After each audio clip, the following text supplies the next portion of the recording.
ఇంతటితో ఆగాడా? బయట ఆడవాళ్ళని వదిలిపెట్టాడా?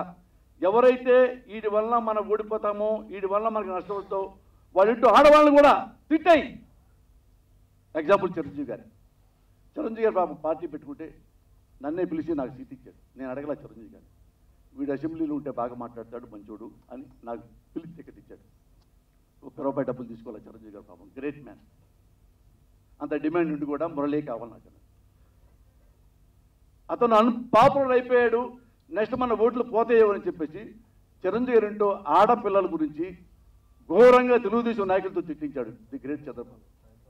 నేను ఒకటే చెప్తున్నా Pawan Kalyan you are good నాకు తెలుసు, కానీ నీకు తెలుసు మీ అన్న ఇంట్లో ఆడవాళ్ళని చంద్రబాబు తెలుగుదేశం వాళ్ళు ఎంత ఘోరంగా తిట్టారో నీకు తెలుసు.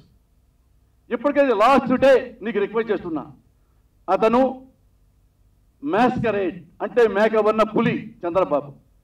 ఇంకా నమ్మొద్దు, ఓటే గుర్తుపెట్టుకో. నీ సొంత అన్నయ్య ఇంట్లో ఆడపిల్లల్ని ఘోరంగా విమర్శించారు తెలుగుదేశం వాళ్ళు. నువ్వు వెళ్ళి అదే తెలుగుదేశం వాళ్ళతో నువ్వు సపోర్ట్ చేశావు, జగన్ను తిడుతున్నావు.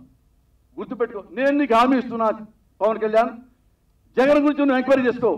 జగన్ దుర్మార్గుడని నువ్వు నాకు ప్రూవ్ చేయి, నీ కాళ్ళకి దండం పెట్టి నీకు పాలాభిషేకం చేసి నీ మెళ్ళో నీ బొమ్మ పెట్టుకుంటా, జగన్ బొమ్మ పెట్టుకోను.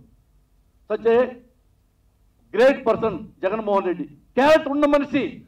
నువ్వెందుకు అబద్ధం చేసుకున్నావో ఒక్కసారి నువ్వు ఆలోచించుకోమని మీడియా ద్వారా రిక్వెస్ట్ చేస్తున్నా.